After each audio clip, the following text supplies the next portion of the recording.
На 4 денари по килограм падна откупната цена на зелката. Земјоделците во паника не може да ги покријат основните трошоци. Земјоделците од Василево разочарени дека годинава зелката им донела повеќе загуба отколку ќар. Вела дека подобро е зелката да скапува по нивите отколку да ја продаваат по оваа цена. Ма какво задоволни бе, това ли цена 4 динара? Нема ништо задоволни. Умрано, земјоделието уништено како у 67 година. Уз такви цени, уз 4 динара, уз 3 динара, нема живот. Ки изумр тај народ. Сите села се уништени. Сите, у 8 сата, 8 и пол, како да има политички час. Нема джан, джин, жива душа. Луѓето немат пари, 5 банки, лепке немаше да јадат. Учоки јадат, учоки живеат. Од 4 динара, од 3 динара. Страшно нешто тоа. Колку би требало да биде откупната цена? Најмалку барам 15 динара да е. А шом уз 4 динара, уз 3 динара, оно и 15 динара не се покриваш, ама па ќе земаш некој динар, бе, сега това колку за брашно, за 2 вереки брашно.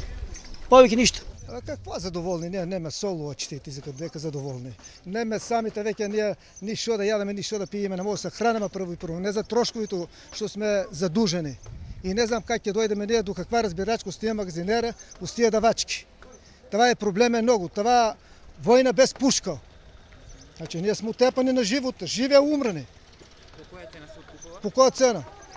По 3-4 динара дали ни доваѓа просто разбираш гајби, тие ред работи дали ваѓа по 3 динара зелката.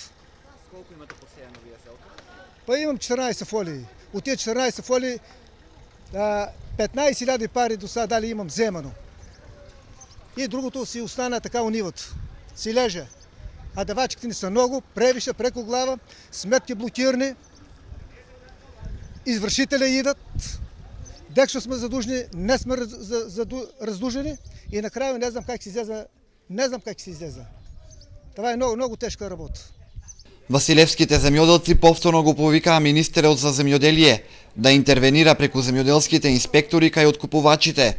Бараат стабилна цена за своето производство, особено што за неколку дена ќе стаса и зелката на отворено, а за неја најверојатно ќе нема никаков пласман. Министерството требаше до сега и илјадници пати да помогна, али нема кој да преземе мерки.